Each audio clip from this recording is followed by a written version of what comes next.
그날 나는 계단 아래에 쓰러져 있었다. 차가운 바닥의 냉기가 등골을 타고 올라왔다. 눈앞이 흐릿했고 몸은 내 것이 아닌 듯 무거웠다. 피냄새와 소독약 냄새가 뒤섞인 응급실의 공기 속에서 나는 문득 이런 생각이 들었다. 이게 끝인가? 아니, 이제야 시작인가? 73년을 살아오며 나는 가족을 위해, 자식을 위해, 한 번도 나 자신을 위해 살아본 적이 없었다. 하지만 그날 그 한 번의 낙상으로 나는 모든 걸 다시 배우게 되었다. 사람은 한순간의 사고로 인생의 균형이 무너진다. 계단을 내려가다 발이 헛디뎌 그대로 공중에 떴던 그 짧은 찰나, 그 몇 초 사이에 내 지난 세월이 스쳐 지나갔다. 아내의 웃음, 아이들의 첫걸음마, 그리고 내가 기꺼이 내어주던 돈과 시간들. 하지만 그 모든 장면의 끝에는 늘 혼자 서 있는 나 자신이 있었다. 그 사실을 나는 이제야 보았다. 응급실 침대 위에서 의사는 낮은 목소리로 말했다. 이 선생님, 요추 압박골절입니다. 당분간은 재활치료와 장기 요양이 필요하십니다. 나는 고개를 끄덕였지만 머릿속은 텅 비어 있었다. 아들 승호와 딸 미연이 내 곁에 앉아 있었다. 두 사람은 눈빛을 교환하며 조심스레 말을 꺼냈다. 아버지, 근처 요양센터에 잠깐 계시는 게 어떠세요? 전문적으로 관리받는 게 좋을 것 같아요. 맞아요, 아버지. 저희가 자주 찾아뵐게요. 그들의 말은 모두 옳았다. 그러나 그 순간 나는 이상한 고독을 느꼈다. 그 누구도 나에게 묻지 않았다. 아버지는 정말 그걸 원하시나요? 나는 대답 대신 미소만 지었다. 그 미소는 고마움이 아니라 체념이었다. 세상은 변했고 자식들에게 내 삶의 중심을 맡기면 안 된다는 걸 나는 본능적으로 깨달았다. 내 몸의 통증보다 더 아팠던 것은 내가 이미 내 삶의 주도권을 잃었다는 사실이었다. 그날 밤 병실 불빛 아래에서 나는 오래된 사진첩을 꺼내보았다. 아내 명숙기의 웃음, 아이들이 초등학교에 입학하던 날 함께 심었던 화분들, 그 모든 기억이 나를 향해 속삭였다. 이동수, 이제는 내 인생을 네가 지켜야 해. 나는 결심했다. 이 사고는 단순한 불행이 아니라 나를 다시 세우기 위한 신호였다. 돈을 잃고 건강을 잃고 관계마저 느슨해진 이 시점에서라도 나 자신을 되찾아야 했다. 나는 더 이상 누군가의 아버지로만 살지 않기로 했다. 아침이 밝아올 무렵 창밖에 대구 하늘은 잿빛이었지만 내 마음속에는 묘한 빛이 일렁겼다. 늙었다고 해서 끝이 아니었다. 오히려 지금부터가 진짜 나의 후반전이었다.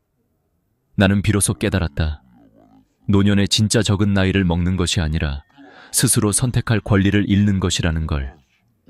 이제부터 나는 다시 선택할 것이다. 내 돈을 어떻게 쓸지, 내 몸을 어떻게 지킬지, 그리고 남은 삶을 어디서 어떻게 살아갈지를. 병실의 차가운 침대에서 나는 조용히 눈을 감았다. 하지만 그건 포기가 아니라 시작을 위한 잠시의 숨 고르기였다. 이동수, 이제부터 진짜 인생이 시작된다. 병원에서 퇴원하던 날, 나는 지팡이를 짚고 천천히 병실 복도를 걸었다. 몇 걸음마다 허리가 찌릿했지만 그보다 더 무거운 건 마음이었다.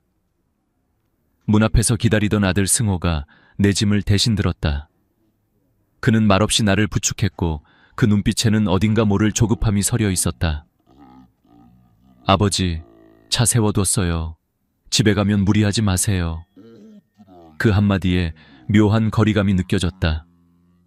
내 아들이지만 내 옆에 있던 그 시간조차 어쩐지 남의 일처럼 느껴졌다. 집으로 돌아오자 오랜 세월의 흔적이 그대로 남아 있었다. 아내 명숙기의 사진, 그녀가 좋아하던 화분, 책상 위에 놓인 안경. 그 모든 것이 마치 나를 조용히 바라보는 듯했다. 나는 거실 소파에 앉아 눈을 감았다. 낙상사고 전까지의 삶이 머릿속에 선명하게 떠올랐다. 아내가 떠난 지 벌써 8회가 지났다.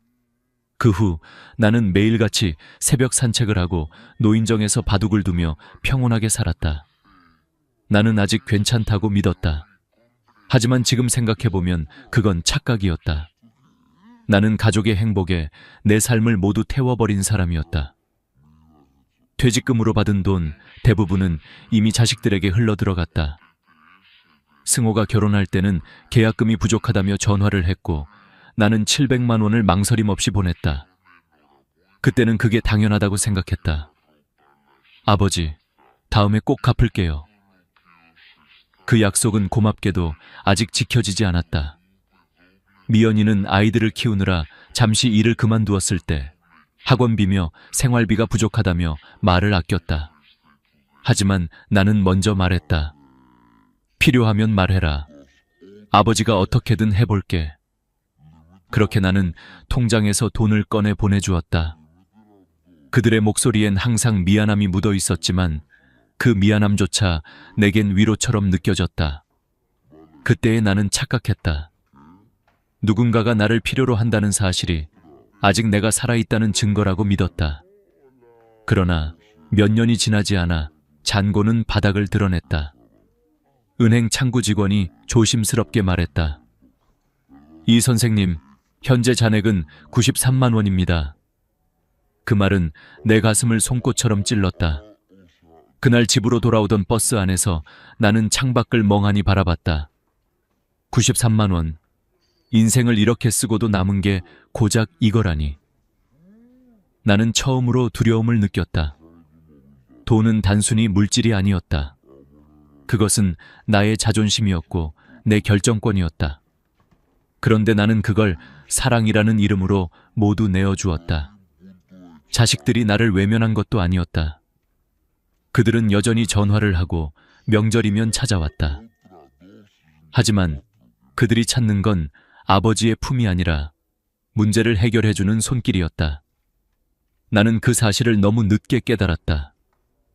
밤이 깊을수록 불면의 시간은 길어졌다. 천장에 비친 불빛이 내 마음을 비추는 듯했다. 나는 그동안 무엇을 지켜왔던가? 가족? 희생? 아니, 나는 결국 나 자신을 잃어버리고 있었다. 그 순간 아내 명숙기의 목소리가 귓가에 들려오는 듯했다. 당신, 이제 그만 자식 걱정 그만해요. 당신도 당신 삶을 살아야지요. 그날 이후 나는 달라지기로 결심했다. 돈을 쓰는 방식, 시간을 보내는 방식, 사람을 대하는 방식을 모두 바꾸기로 했다. 내 인생의 주인공을 다시 이동수로 돌려놓기 위해서였다. 다음 날 아침, 통장과 카드 내역을 모두 꺼내 책상 위에 펼쳐놓았다. 승호 결혼자금, 미연 생활비, 손주 학원비. 메모 하나하나가 내 지난 세월의 흔적이었다. 나는 펜을 들어 단단히 적었다. 이제부터는 내 삶의 지출은 나 자신에게 쓴다. 창문 밖으로 대구의 겨울 햇살이 흘러들었다. 쌀쌀했지만 이상하게 마음은 가벼웠다. 이제부터 나는 다시 배워야 했다. 주는 법이 아니라 지키는 법을. 누군가에게 기대어 사는 노년이 아니라 스스로 걸어가는 노년을. 그때는 몰랐다.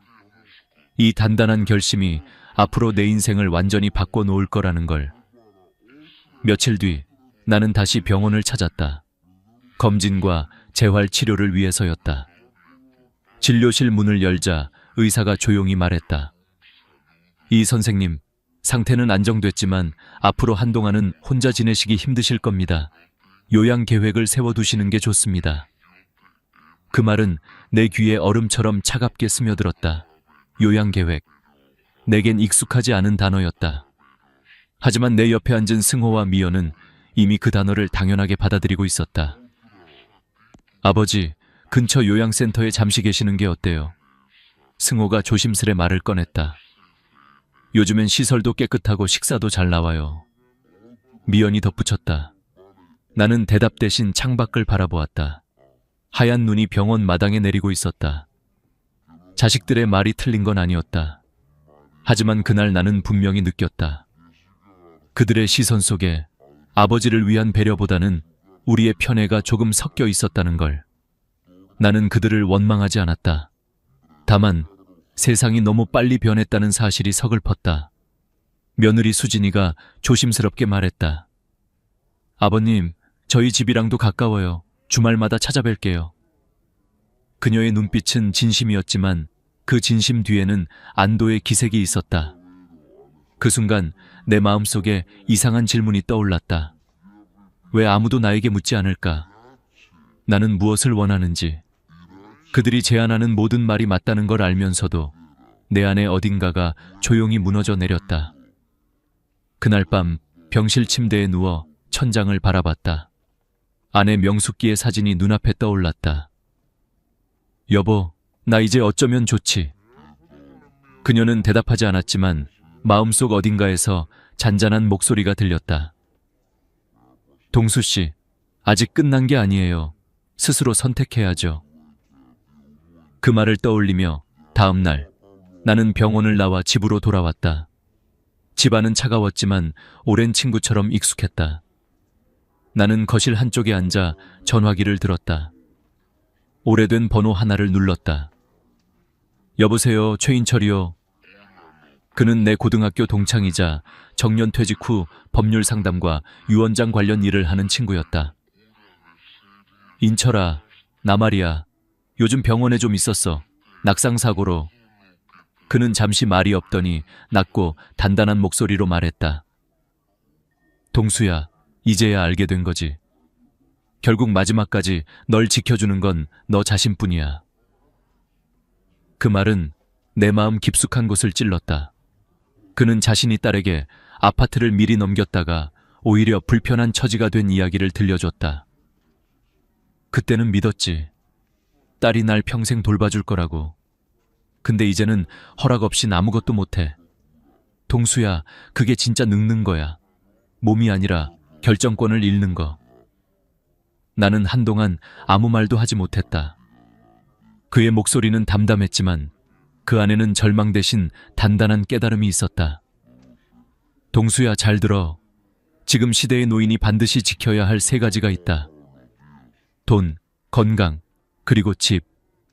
이 셋 중 하나라도 놓치면 사람들은 너를 도와주는 대신 관리하려 들 거야. 나는 천천히 고개를 끄덕였다. 그런데 이미 돈은 거의 다 써버렸어. 인철은 짧게 웃었다. 그럼 이제부터 다시 시작하면 되지. 아직 내 이름으로 된 집이 있잖아. 그게 마지막 방패야. 그의 말은 단순한 조언이 아니라 경고였다. 나는 전화를 끊고 한참 동안 자리에서 움직이지 못했다. 창밖에서는 대구의 겨울바람이 창문을 흔들었다. 그 소리 사이로 내 안의 목소리가 말했다. 그래, 나는 아직 끝난 게 아니야. 그날 밤 나는 결심했다. 더 이상 흐름에 떠밀리지 않기로. 내 인생의 방향을 다시 내가 정하기로. 병원에서 들었던 의사의 말도, 자식들의 걱정도 모두 감사했지만 이제부터는 내가 내 삶을 선택할 것이다. 내 노후를 자식에게 맡기는 건 사랑이 아니라 책임을 떠넘기는 일이었다. 나는 결코 그들의 짐이 되지 않겠다고 마음속으로 되뇌었다. 그리고 한 문장을 종이에 적었다. 이제부터는 내 삶의 모든 결정권을 되찾는다. 그 문장이 내 인생의 새로운 첫 페이지가 되었다. 다음 날 아침 나는 지팡이를 짚고 수성구 신한은행으로 향했다. 발걸음은 느렸지만 마음만은 단단했다. 창구 직원이 나를 알아보고 반갑게 인사했다. 이 선생님, 오랜만이네요. 건강 괜찮으세요? 나는 미소를 지으며 고개를 끄덕였다. 괜찮습니다. 오늘은 제 계좌에 대해 좀 정리하려고 합니다. 그녀는 의아한 표정으로 컴퓨터를 켰다. 나는 천천히 말했다. 자녀 이름으로 위임된 금융 권한을 모두 해제하고 싶습니다. 앞으로 모든 거래는 제 서명과 신분증 확인이 있어야만 가능하게 해주세요. 직원은 잠시 놀란 듯했지만 곧 고개를 끄덕였다. 네, 고객님.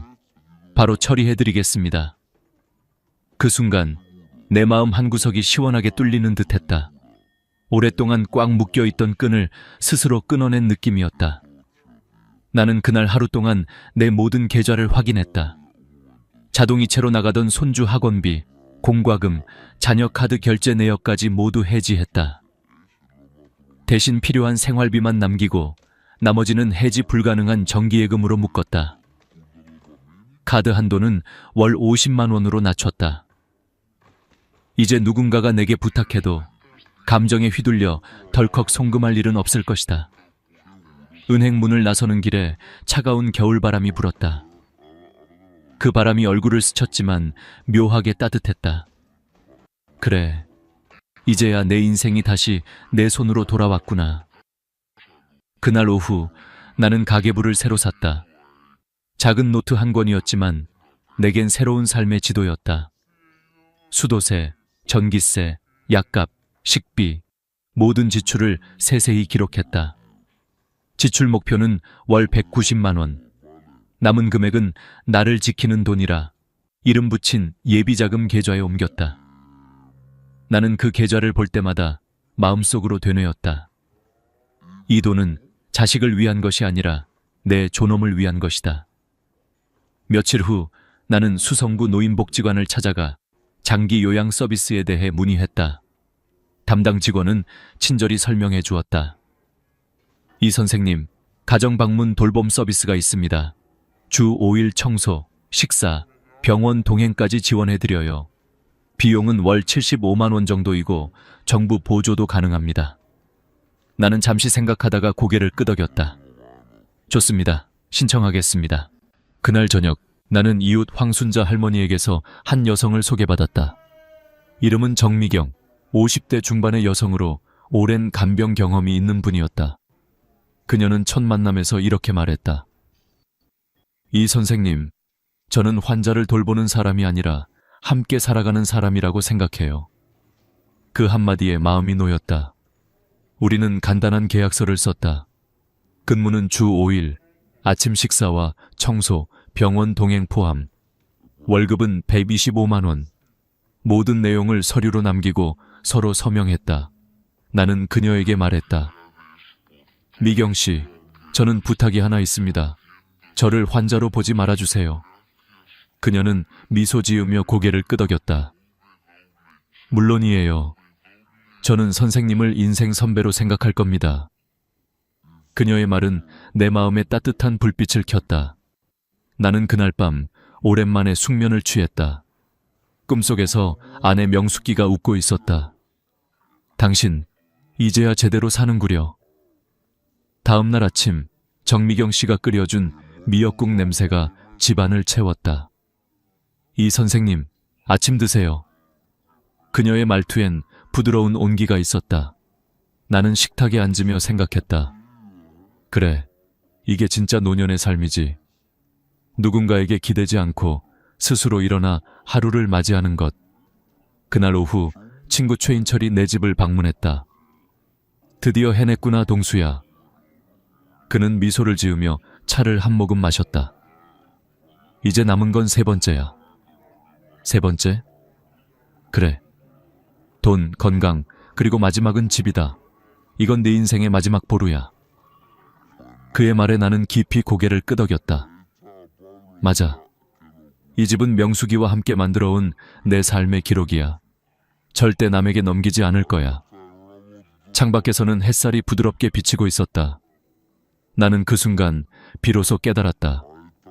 진짜 노후의 시작은 보호받는 것이 아니라 스스로를 지킬 준비가 되었을 때 비로소 시작된다. 그날 밤 나는 일기장에 이렇게 적었다. 오늘 나는 내 인생의 지도를 다시 그리기 시작했다. 이 지도에는 두려움이 없고 오직 선택이 있다. 며칠 후 나는 집안에 앉아 천천히 손에 쥔 서류를 바라보았다. 그것은 나와 아내가 평생을 함께하며 지켜온 집의 등기권이었다. 아내 명숙기의 손때가 묻은 서류였다. 나는 그 종이를 쓰다듬으며 혼잣말을 했다. 이 집만은 절대 남의 손에 넘어가선 안 된다. 그날 오후 친구 최인철이 다시 찾아왔다. 그는 법률 서류 가방을 들고 들어오며 말했다. 자, 이제 시작하자. 너의 마지막 경계선을 그을 시간이다. 우리는 거실 탁자 위에 유언장, 신탁 설정 서류, 부동산 명의 확인 서류를 차례로 펼쳤다. 인철은 진지한 표정으로 말했다. 동수야, 사람들은 죽음을 준비하는 걸 두려워하지만 사실 이건 살아있는 동안 삶을 지키는 준비야. 네가 병원에 실려가거나 판단력이 흐려졌을 때 자식들이 대신 결정하게 되면 결국 네 삶은 남의 손에 들어가는 거야. 그 말에 나는 무겁게 고개를 끄덕였다. 우리는 3가지 항목을 작성했다. 첫째, 내 집은 생전에 양도하지 않는다. 둘째, 금융계좌와 저축액은 오직 본인 명의로 유지한다. 셋째, 요양시설 입소 결정은 반드시 본인의 의사를 우선한다. 서류마다 사인할 때마다 내 손은 떨렸지만 동시에 마음은 단단히 다져졌다. 사인을 마친 후 인철이 말했다. 이제 네가 가진 걸 다시 네 품으로 되돌린 거야. 이게 바로 존엄이야. 나는 잠시 눈을 감았다. 베란다 밖에서 겨울 햇살이 은은히 들어왔다. 아내 명숙기의 웃는 얼굴이 떠올랐다. 이제야 제대로 지키는 법을 배웠어요, 여보. 모든 서류를 법무사무소에 맡기고 공증 절차를 마친 후 나는 정미경 씨가 내준 따뜻한 차를 들었다. 그 향은 참 편안했다. 나는 조용히 중얼거렸다. 이제야 마음이 정리된 것 같아요. 그녀는 미소 지으며 고개를 끄덕였다. 이 선생님, 이제야 진짜 자신을 위해 사는 거예요. 며칠이 지나자 삶의 리듬이 생겼다. 아침마다 미경 씨가 만들어주는 미역국 냄새로 하루가 시작된다. 그녀는 나의 건강 상태를 꼼꼼히 확인하고 혈압을 재며 말한다. 오늘도 수치가 좋네요. 요즘 식습관도 아주 좋아요. 그 말이 마치 칭찬처럼 느껴졌다. 오후에는 함께 수성구 드랑일 공원으로 산책을 나간다. 겨울 바람이 불지만 발걸음은 가볍다. 그녀가 묻는다. 이 선생님, 이렇게 규칙적인 삶이 오래가면 좋겠죠? 그럼요. 몸이 조금씩 회복되고 있어요. 덕분이에요. 아니에요. 선생님이 마음을 바꿨기 때문이에요. 그녀의 말은 단순했지만 내 마음을 울렸다. 집으로 돌아와 차를 마시며 생각했다. 나는 여전히 늙었지만 더 이상 무력하지 않았다. 스스로를 돌볼 수 있고 내 결정을 존중할 수 있는 사람. 그게 바로 내가 찾던 노년의 모습이었다. 며칠 뒤 장남 승호에게서 전화가 왔다. 아버지, 이번 주말 괜찮으세요? 다 같이 찾아뵙고 싶어요. 나는 웃으며 대답했다. 물론이지. 기다리고 있을게. 토요일 오후 현관문이 열리고 손주들이 뛰어들어왔다. 할아버지, 우리 이번 주말 여기서 자도 돼요? 나는 그들의 머리를 쓰다듬으며 미소를 지었다. 그래, 할아버지 방에 이불 깔아줄게. 점심 식사 중 승호가 말했다. 아버지, 앞으로는 한 달에 한 번씩 번갈아 가며 며칠씩 와서 지내기로 했어요. 돌봄 비용도 우리끼리 나눠서 부담할게요. 나는 젓가락을 내려놓고 조용히 대답했다. 그럴 필요 없다. 나는 지금 아주 잘 지내고 있다. 미경 씨가 내 생활을 잘 도와주고 있고 무엇보다 지금이 가장 편안하다. 식탁 위 공기가 잠시 조용해졌다. 승호는 고개를 숙였고 며느리 수진이는 안경을 고쳤으며 미묘한 숨을 내쉬었다. 나는 그들의 눈빛을 보며 마음속으로 말했다. 미안하지 마라 얘들아. 나는 외로운 게 아니라 이제야 나답게 살고 있을 뿐이다. 그날 저녁 손주와 함께 TV를 보며 웃었다. 아이의 웃음소리가 방 안을 가득 채웠다. 나는 문득 생각했다. 행복이란 누가 만들어주는 게 아니구나. 지켜낼 용기를 가질 때 조용히 찾아오는 거구나. 그날 밤 일기장에 적었다. 나는 이제 돌봄의 대상이 아니라 존중받을 만한 존재로 살아간다. 그게 진짜 노년의 자유다. 시간이 흘러 어느덧 봄이 찾아왔다. 아침 공기는 여전히 차가웠지만 창문을 열면 미세한 꽃향기가 느껴졌다. 나는 매일 오전 7시가 되면 창문을 열고 깊게 숨을 들이마셨다. 정미경 씨는 부엌에서 미역국을 끓이며 말했다.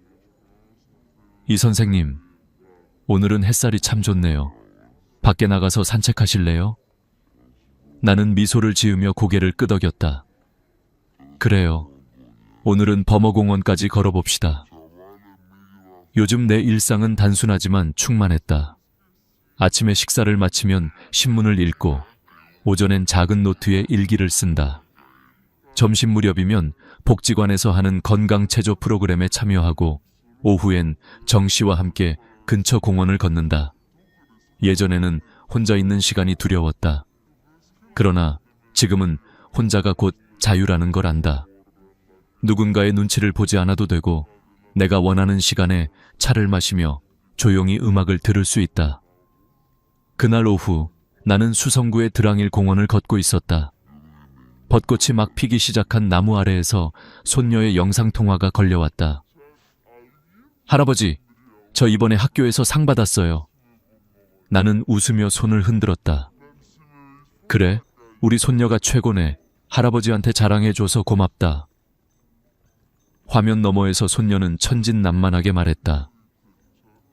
할아버지, 혼자 있으면 외롭지 않아요? 나는 잠시 하늘을 올려다보았다. 외롭지 않단다. 할아버지에겐 친구도 있고 또 할아버지 자신이 있잖니. 그날 저녁 나는 거실에 앉아 천천히 생각했다.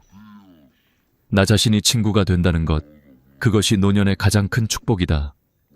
나는 이제 자식들이 매일같이 찾아오길 바라지도 않는다. 그들이 바쁘게 살아가는 모습을 보면 오히려 뿌듯하다. 그들은 내 희생의 결과물이 아니라 이제는 각자의 인생을 만들어가는 독립된 존재들이다. 며칠 후 장남 승호가 다시 전화를 걸었다. 아버지, 다음 주 정기검진 일정은 제가 잡아드릴게요. 나는 웃으며 말했다. 고맙다. 하지만 이젠 내가 직접 할 수 있다. 요즘은 인터넷 예약도 익숙하단다. 그는 놀라며 웃었다. 아버지 정말 대단하세요. 젊은 사람보다 더 빨라요. 그 말을 듣는 순간 나는 이상하게 마음이 따뜻해졌다. 존경은 강요로 얻는 게 아니라 스스로 지켜낼 때 생긴다는 걸 깨달았다. 어느 날 오후 미경 씨가 커피를 내리며 조용히 말했다. 이 선생님, 요즘 얼굴이 훨씬 밝아지셨어요. 그래요? 하긴 이제는 마음이 편해서 그런가 봐요. 사실 자녀분들도 많이 바뀌었어요. 전화 자주 하시고 자주 안부 묻더라고요. 나는 고개를 끄덕이며 말했다. 그래요. 나도 알아요. 이제야 서로 편안해졌어요. 그녀는 미소 지으며 덧붙였다. 사람이 서로를 진심으로 이해하려면 거리가 필요하죠. 가까워지려면 오히려 한 걸음 물러나야 하니까요. 그 말은 내 마음에 잔잔한 울림을 남겼다. 그래, 진짜 사랑은 붙잡는 게 아니라 놓아주는 것이다. 나는 그날 밤 일기장 마지막 장에 이렇게 썼다. 노년의 행복은 자식이 주는 게 아니라 내가 스스로 준비하는 것이다. 돈을 지키는 건 안심을 얻는 일이고, 건강을 지키는 건 자유를 얻는 일이며, 집을 지키는 건 자신감을 지키는 일이다. 다음 날 나는 베란다에 앉아 따뜻한 차를 마셨다. 하늘은 잔잔하게 맑았고 바람은 부드러웠다. 이제 두렵지 않았다. 나는 내 인생을 내 손으로 다시 세웠고 내 존엄을 끝까지 지킬 준비가 되어 있었다. 문득 창가에 핀 난초를 바라보며 생각했다. 명숙이, 당신이 있었다면 이 모습을 좋아했겠지. 이제는 나도 당신처럼 평온하게 살 줄 알게 되었어요. 손녀가 보내준 사진이 휴대폰에 떴다. 그 속에 나는 미소 짓고 있었다. 그 미소에는 후회가 없었다. 이제 나는 안다. 노년이란 잃어가는 시간이 아니라 다시 나 자신으로 돌아가는 시간이라는 것을. 그리고 마지막으로 이렇게 속삭였다. 오늘도 나는 내 인생을 살아간다. 누구의 아버지로서가 아니라 나 자신으로서. 베란다 밖 새 한 마리가 하늘로 날아올랐다. 그 날갯짓이 내 마음속에서도 울렸다. 자유롭고 고요하게, 그리고 단단하게. 여러분은 언제 마지막으로 진정한 친구가 필요하다고 느꼈나요? 젊었을 때는 친구들과 함께하는 시간이 많았지만 나이가 들수록 그런 기회는 점점 줄어듭니다. 50대, 60대에 접어들면서 친구들과의 관계는 달라지기 시작합니다. 특히 나이가 많아질수록 친구와의 관계는 더욱 복잡하고 중요해집니다. 왜 그럴까요? 젊을 때 친구들은 단순히 같이 놀고 즐기는 사람들일 수 있습니다. 하지만 나이가 들면 친구는 더 이상 그저 재미있게 시간을 보내는 대상이 아니라 서로의 삶을 지탱해주는 중요한 존재로 변하게 됩니다. 그런 친구들이 없다면 외로움과 불안감이 커질 수 있습니다. 연구에 따르면 사회적 관계를 잘 유지하는 사람들은 심리적으로 더 건강하고 심지어 육체적으로도 더 오래 살 수 있다고 합니다. 하지만 나이가 들수록 친구들을 만나는 일이 점점 힘들어지죠. 그렇다면 왜 나이가 들수록 친구가 줄어들게 될까요? 우선 삶의 환경이 변하면서 친구들과 나누는 대화나 관심사가 달라지기 때문입니다. 20대, 30대에는 취미나 직장 이야기로 쉽게 친해졌다면 50대, 60대에는 건강 문제나 자녀들의 문제, 은퇴 후에 삶과 같은 깊은 이야기를 나누게 됩니다. 이런 변화가 친구들 간의 거리감을 만들기도 하죠. 또한 나이가 들수록 사람은 점점 더 자신의 시간을 아끼게 됩니다. 한 사람 한 사람과 만나기 위한 에너지가 한정적이다 보니 진정으로 나와 어울리는 사람만을 만나고 싶어집니다. 그래서 평생 함께할 친구가 점점 줄어드는 것이죠. 하지만 그것은 자연스러운 일입니다. 더 이상 많은 친구들보다는 내가 진정으로 믿고 의지할 수 있는 친구들이 중요해집니다. 그렇다면 진정한 친구를 어떻게 찾을 수 있을까요? 중요한 것은 품질입니다. 나이가 들수록 우리는 대충대충 친구를 사귀지 않게 됩니다. 오히려 진정으로 내 마음을 나눌 수 있는 친구, 나를 이해해주는 친구, 그리고 나도 그 친구를 이해할 수 있는 친구가 필요합니다. 이런 친구들은 우리가 힘들 때 가장 중요한 위로가 되어줍니다. 특히 나이가 많아질수록 몸과 마음이 힘든 순간이 많기 때문에 진정한 친구가 곁에 있다는 것은 큰 힘이 됩니다. 친구가 중요한 이유는 그들이 우리에게 단순한 즐거움을 주는 존재가 아니라 인생의 중요한 순간을 함께 나누고 우리의 마음을 지탱해주는 존재이기 때문입니다. 그래서 우리는 정말로 중요한 친구들을 삶에 가까이 두고 그들과의 관계를 소중히 여겨야 합니다. 결국 나이가 들수록 우리는 진짜 친구를 찾아야 합니다. 많은 사람들과 넓은 인맥을 유지하는 것보다 내게 진정으로 중요한 몇몇 친구를 소중히 여기는 것이 더 중요해집니다. 그런 친구들과의 관계가 나의 인생을 풍요롭게 하고 마음의 평화를 찾게 도와줄 것입니다. 파트 2. 언제 감정을 숨기고 언제 감정을 나눠야 할까? 여러분은 언제 친구에게 자신의 진심을 모두 털어놓고 언제 감정을 숨기는 것이 더 좋을지 고민한 적이 있나요?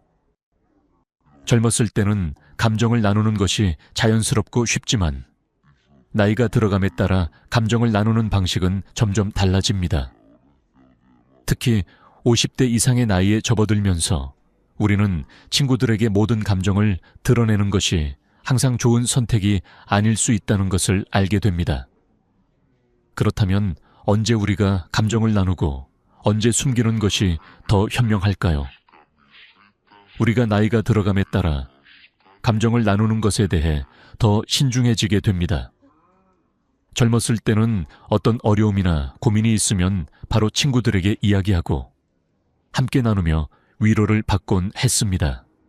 하지만 나이가 들수록 자신이 느끼는 감정을 모두 말로 표현하는 것이 꼭 좋지 않다는 생각이 들 수 있습니다. 그 이유는 바로 감정을 지나치게 드러내는 것이 오히려 부담을 줄 수 있기 때문입니다.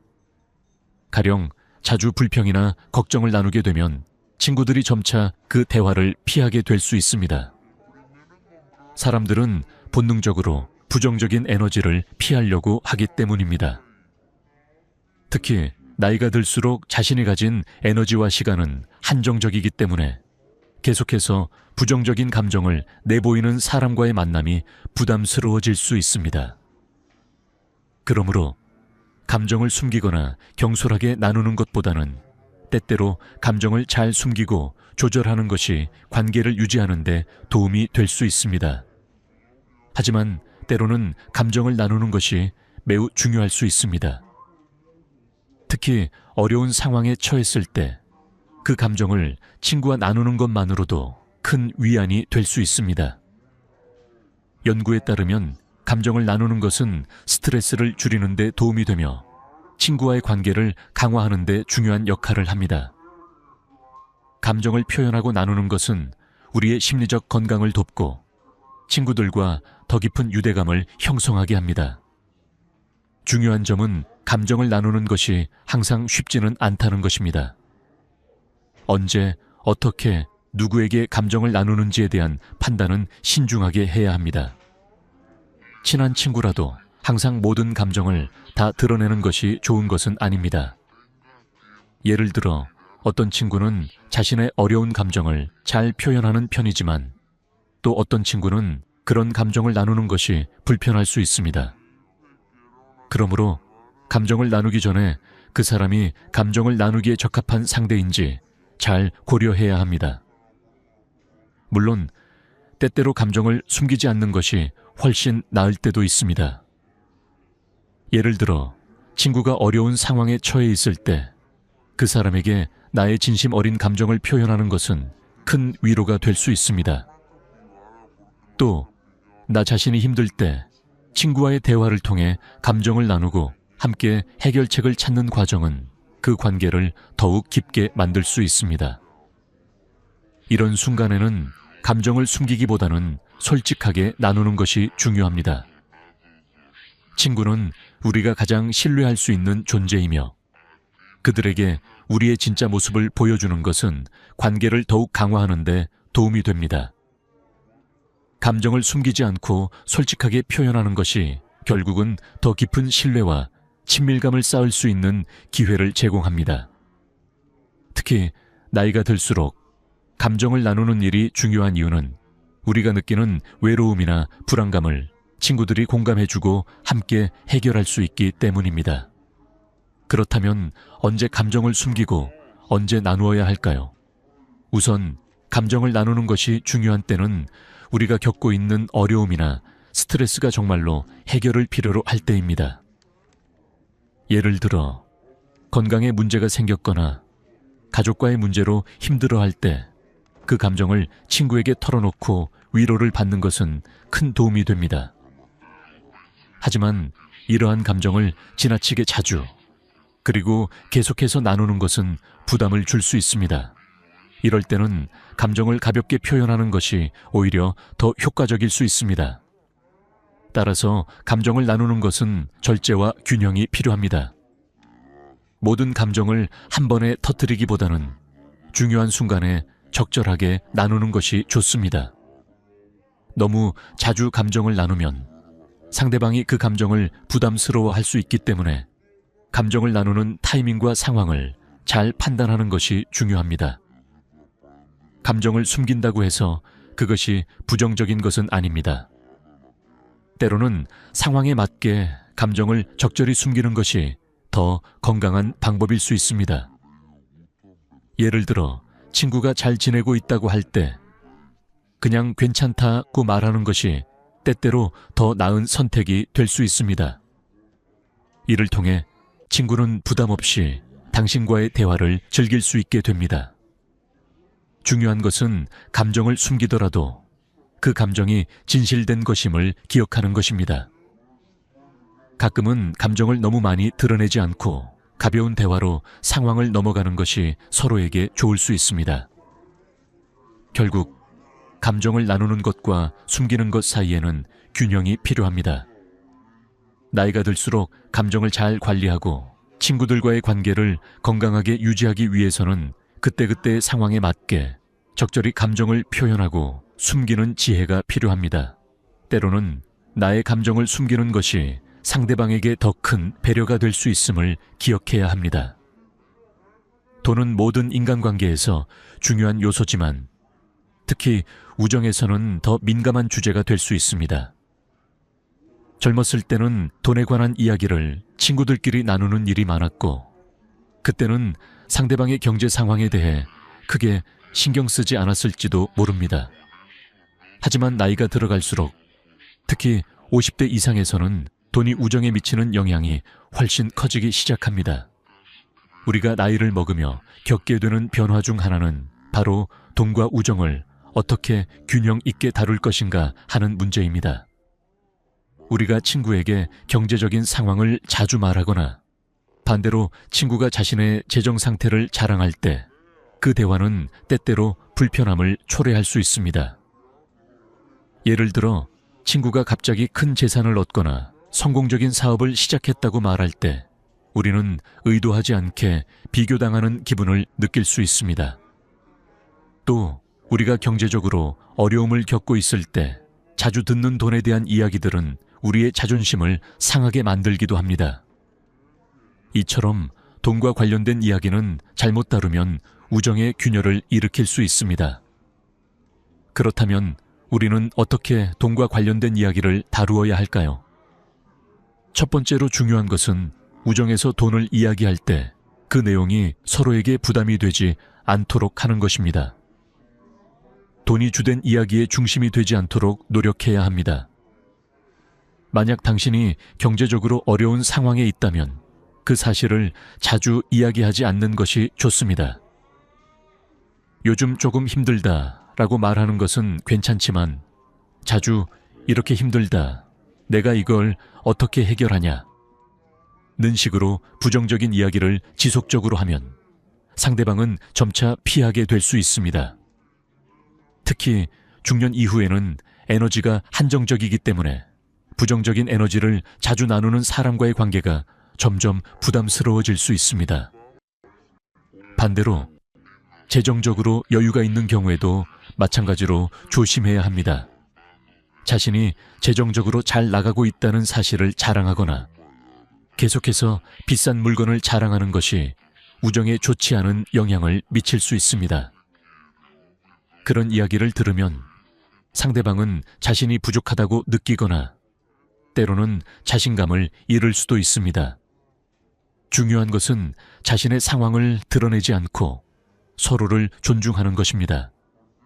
상대방이 겪고 있는 경제적인 어려움을 고려해 그들의 입장을 배려하는 것이 우정을 지키는 길입니다. 그렇다고 해서 돈에 대해 전혀 얘기하지 말라는 것은 아닙니다. 친구 사이에서 서로의 재정적인 어려움이나 고민을 나누는 것은 때때로 큰 도움이 될 수 있습니다.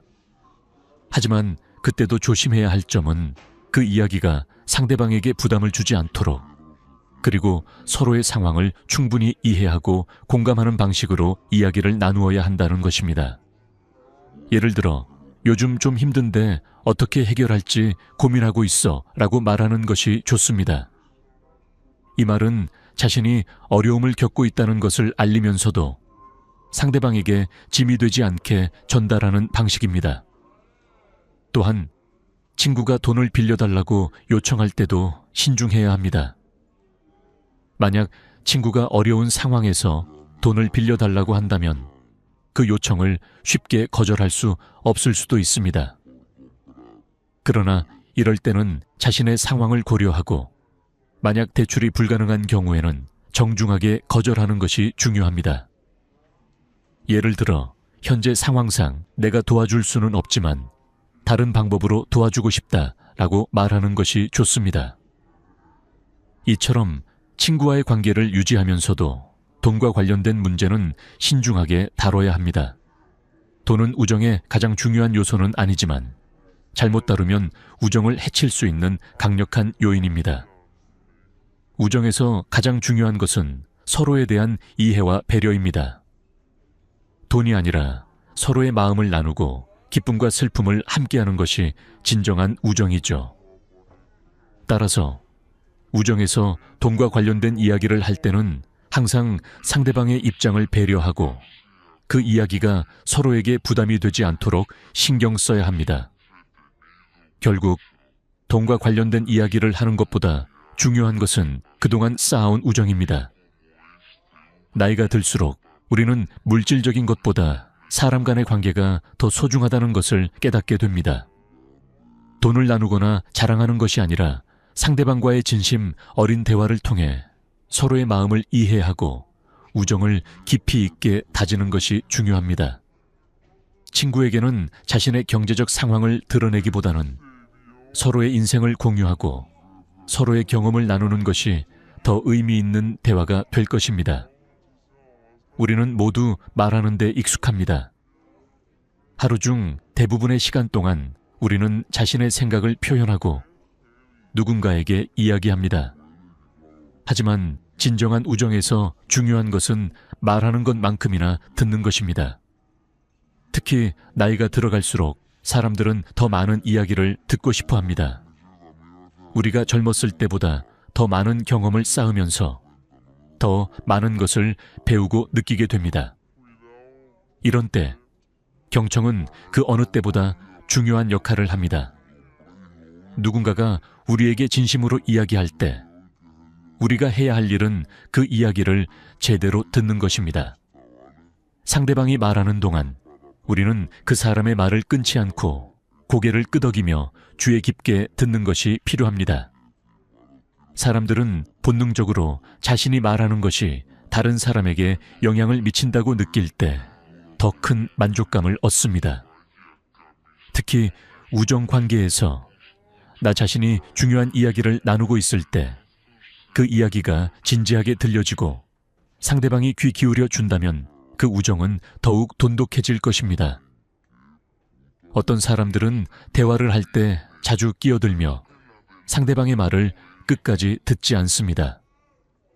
이런 행동은 상대방에게 무례하게 느껴질 수 있습니다. 또한 상대방이 자신의 말을 끝내지 못하고 끊임없이 자신이 말하고 싶은 것만 이야기하게 만드는 상황은 상대방을 불편하게 만들 수 있습니다. 그 결과 대화는 더 이상 즐거운 대화가 아니라 일방적인 소통이 되고 두 사람 사이에 간극이 생깁니다. 진정한 친구는 상대방의 이야기를 경청하는 사람입니다. 우리가 듣는 것만으로도 상대방은 큰 위로를 받을 수 있습니다. 특히 중년 이후에는 감정의 기복이 심해지기도 하고 삶에서 겪는 어려움이 많아집니다. 이런 상황에서 친구가 나의 말을 잘 들어준다면 그 친구는 나의 가장 큰 위로자가 될 것입니다.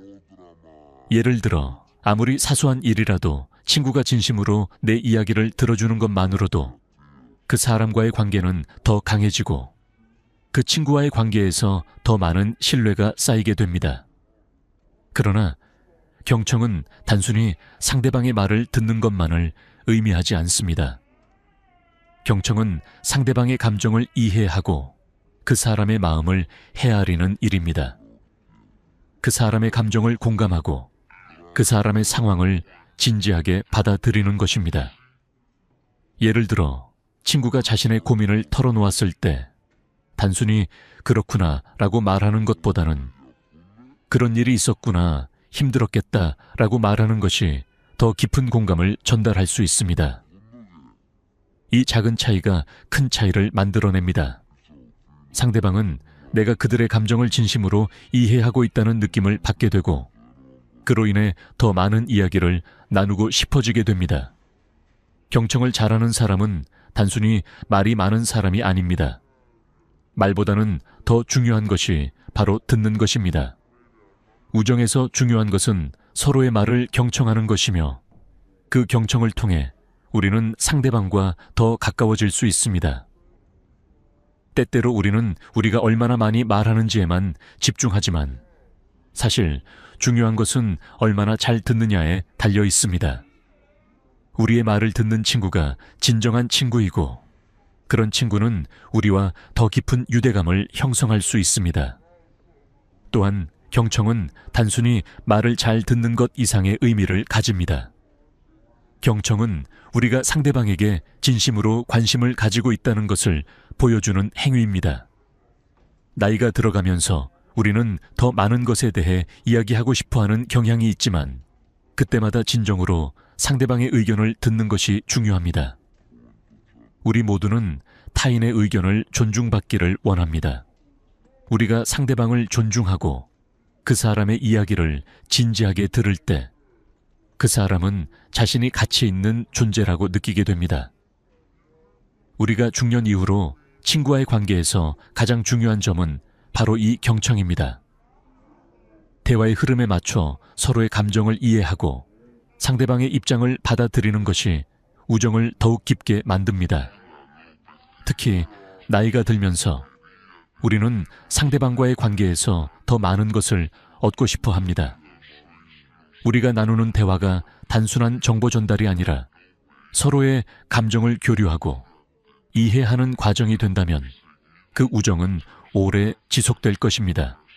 결국 우정을 오래 유지하고 싶다면 우리는 상대방의 말을 경청해야 합니다.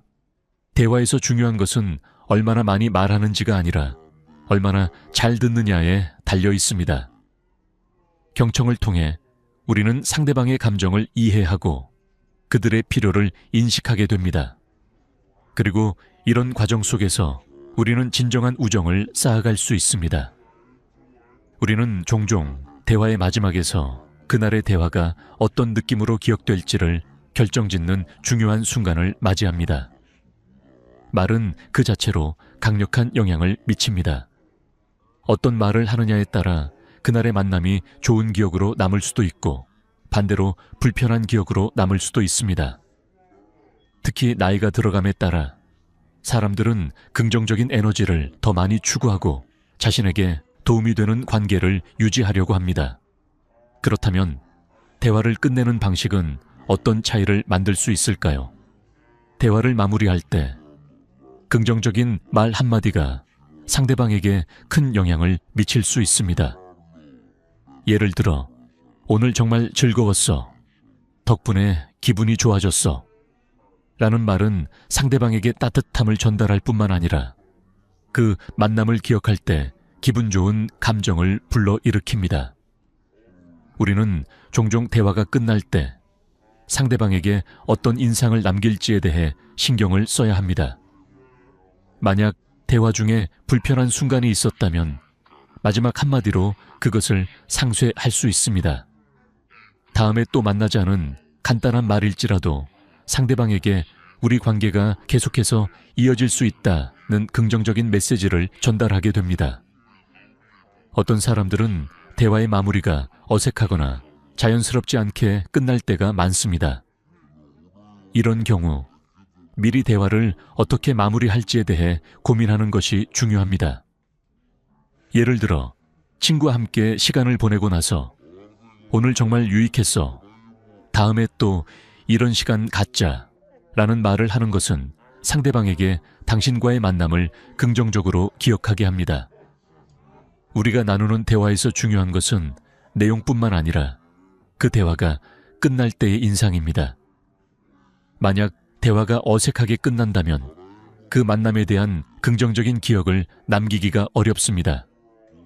대화를 마무리하는 방식은 상대방이 느끼는 감정에 큰 영향을 미칩니다. 우리는 모두 좋은 기억을 간직하고 싶어 합니다. 상대방과의 마지막 순간이 긍정적이라면 그 사람은 다음번 만남을 기대하게 될 것입니다. 이처럼 대화의 마지막은 단순히 인사를 하는 시간에 그치지 않습니다. 그것은 우리가 관계를 지속하고 싶은지 그렇지 않은지에 대한 신호를 보내는 시간입니다. 그래서 우리는 대화가 끝날 때마다 긍정적인 메시지를 남기려는 노력이 필요합니다. 긍정적인 마무리는 대화뿐만 아니라 일상적인 상호작용에서도 매우 중요합니다. 우리가 사람들과 만날 때마다 긍정적인 에너지를 전달하고 그들에게 힘을 줄 수 있는 말을 건네는 것은 관계를 더욱 깊게 만들어갑니다. 오늘 하루도 잘 보냈어 라는 간단한 인사말이 상대방에게 큰 위로가 될 수 있습니다. 이러한 작은 말들이 우리의 관계를 지속적으로 긍정적인 방향으로 이끌어가는 힘이 됩니다. 사람들은 대부분 자신이 나쁜 기억보다는 좋은 기억을 간직하고 싶어 합니다. 따라서 대화를 마친 후 긍정적인 인상을 남기는 것이 매우 중요합니다. 오늘 너와 이야기해서 정말 좋았어. 다음에 또 이런 얘기 나누자. 와 같은 말을 덧붙이는 것은 상대방이 그날의 만남을 기분 좋게 기억하게 만듭니다. 나이가 들어감에 따라 우리는 더 이상 쓸데없는 감정 소모를 피하고 싶어 합니다. 대신 서로에게 긍정적인 영향을 미치는 말을 주고받으면서 관계를 유지하고 강화해 나가길 원합니다. 이러한 긍정적인 말은 우리 자신의 마음에도 좋은 영향을 미칩니다. 우리가 상대방에게 따뜻한 말을 건넬 때 그것은 우리가 가진 긍정적인 에너지를 다시 자신에게 돌려주는 일이기도 합니다. 결국 긍정적인 말로 대화를 마무리하는 습관은 우리가 더 나은 인간관계를 유지하고 삶에서 더 많은 행복을 찾을 수 있게 돕는 중요한 요소입니다. 우리가 매일 만나는 사람들에게 긍정적인 말로 대화를 마무리하는 습관을 들인다면 우리의 관계는 자연스럽게 더 따뜻하고 진지한 것으로 발전할 것입니다. 그리고 우리는 그 관계에서 얻는 긍정적인 에너지를 통해 더욱 행복한 삶을 살아갈 수 있을 것입니다. 우리가 건네는 작은 말 한마디가 누군가의 하루를 바꿀 수 있다는 사실을 기억하면서 앞으로도 매일 긍정적인 대화로 우리의 관계를 더욱 풍성하게 만들어 가기를 바랍니다. 우리가 살아가면서 친구들은 단순히 즐거운 시간을 보내는 대상이 아니라 우리에게 많은 교훈을 주는 중요한 존재들입니다. 나이가 들수록 우리는 삶에 대해 더 깊이 생각하게 되며 친구들로부터 배운 가치 있는 교훈들이 점점 더 중요해집니다. 친구와의 관계는 그저 사회적 필요를 채우는 것이 아니라 우리가 인생을 어떻게 살아가야 할지에 대한 중요한 지침을 제공합니다. 첫 번째로, 친구들은 우리에게 공감을 배우게 해줍니다. 어려운 상황에서 진심으로 우리의 감정을 이해하고 함께 고민해주는 친구들은 귀중한 존재입니다. 우리가 힘들 때 그들의 말 한마디가 큰 위로가 되고 때로는 그들이 우리를 위해 해주는 작은 일들이 우리의 마음을 깊이 움직이게 합니다. 친구들과의 관계에서 배운 중요한 교훈 중 하나는 감정적으로 서로를 이해하고 지지하는 것의 중요성입니다. 특히 나이가 들수록 우리는 혼자가 아니며 서로를 도와가며 살아가야 한다는 사실을 깨닫게 됩니다. 또한 친구들은 우리에게 배려의 중요성을 가르쳐 줍니다. 우리가 나이가 들어감에 따라 몸과 마음이 점점 더 힘들어지고 때로는 스스로를 돌보는 것이 어려울 수 있습니다. 이때 친구들의 작은 배려가 큰 힘이 됩니다. 예를 들어 갑작스럽게 건강이 나빠졌을 때 친구가 병원에 함께 가주거나 힘든 일이 있을 때 친구가 우리를 위로해주는 그런 순간들이 정말 큰 의미가 됩니다. 이러한 배려는 우리가 얼마나 서로를 아끼고 배려하는지를 보여주는 중요한 지표입니다. 친구들에게 배운 배려의 교훈은 우리를 더 나은 사람으로 만들어주고 세상에 대한 따뜻한 시각을 심어줍니다. 또한 친구들과의 관계에서 우리는 자신을 있는 그대로 받아들이는 것의 중요성을 배웁니다. 나이가 들어가면서 우리는 자기 자신을 더욱 깊이 이해하고 다른 사람들과의 차이를 인정하게 됩니다. 친구들은 우리가 가진 단점도 그대로 받아들이며 그 단점을 존중해 줍니다. 진정한 친구는 우리가 모든 것을 다 잘 하지 못하더라도 그 자체를 받아들이고 사랑해주는 사람들입니다. 그런 친구들과의 관계에서 우리는 스스로를 있는 그대로 받아들이는 법을 배웁니다. 그들은 우리에게 완벽하지 않아도 괜찮다는 교훈을 줍니다. 친구들은 또한 우리에게 인내와 끈기를 가르쳐 줍니다. 어려운 시기에는 서로를 지탱해주며 함께 해결책을 찾기 위해 노력합니다. 친구들은 우리가 도전하고 실패하고 다시 일어날 수 있도록 힘을 줍니다. 그들은 우리가 힘들어할 때 단순히 문제를 해결해 주는 것이 아니라 우리의 마음을 이해하고 함께 싸워준다는 점에서 중요한 존재들입니다. 이러한 친구들과의 관계는 우리에게 인내와 끈기를 배우게 해줍니다. 이들은 우리가 무엇을 시도하든 그 시도 자체를 존중하고 응원해주는 사람들입니다. 또한 친구들에게 배우는 것은 긍정적인 태도입니다. 나이가 들수록 우리가 마주하는 어려움은 더 많아지지만 친구들은 언제나 긍정적인 마음으로 이를 극복하려는 모습을 보여줍니다. 그들의 태도에서 우리는 어려운 상황 속에서도 긍정적인 마음을 잃지 않으려는 노력을 배우게 됩니다. 친구들의 긍정적인 에너지는 우리에게 큰 영향을 미치며 그들의 밝은 태도는 우리도 그렇게 살아가야 한다는 영감을 줍니다. 마지막으로 친구들과의 관계에서 우리는 인생의 의미를 배웁니다. 친구들이 우리에게 보여주는 따뜻함과 배려, 그리고 그들의 존재는 우리가 인생에서 가장 중요한 것을 잃지 않도록 도와줍니다. 때로는 삶의 의미를 찾기가 어려운 순간이 있지만 친구들은 우리가 진정으로 중요하게 생각하는 것들을 잊지 않도록 일깨워줍니다. 그들은 우리가 겪는 모든 순간을 함께 나누며 진정한 행복이 무엇인지를 알려주는 사람들입니다. 결국 친구들과의 관계는 우리가 살아가는 데 있어서 중요한 교훈을 줍니다. 나이가 들수록 우리는 친구들로부터 더 많은 것을 배우고 그들과 함께 성장하는 방법을 깨닫게 됩니다. 친구들은 단순히 함께 시간을 보내는 사람들이 아니라 우리가 살아가며 배워야 할 값진 교훈을 주는 멘토와 같은 존재들입니다.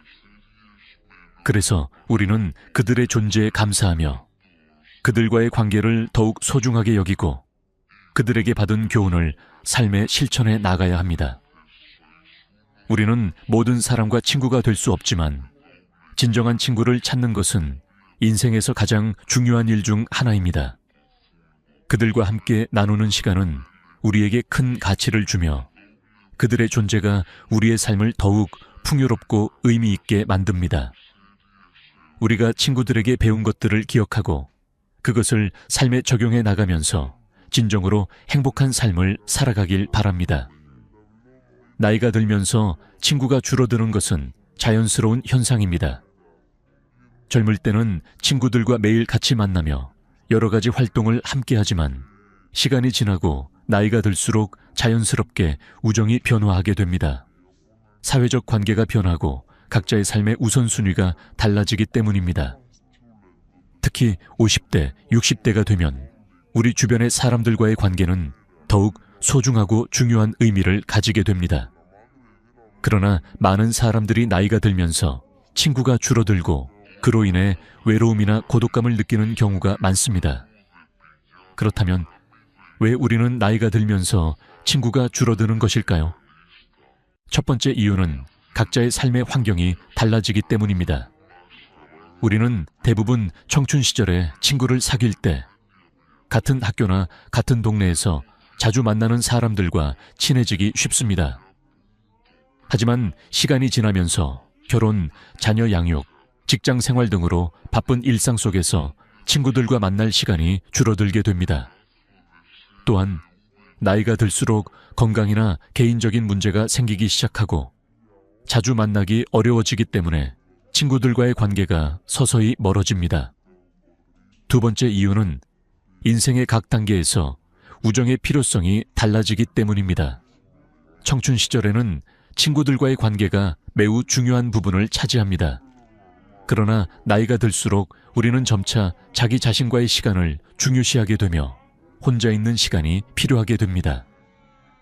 사람들은 자신이 원하는 것이 무엇인지, 어떤 삶을 살고 싶은지에 대해 더 많은 시간을 갖게 되면서 친구들과의 만남보다 내면의 성찰을 중요하게 여기게 됩니다.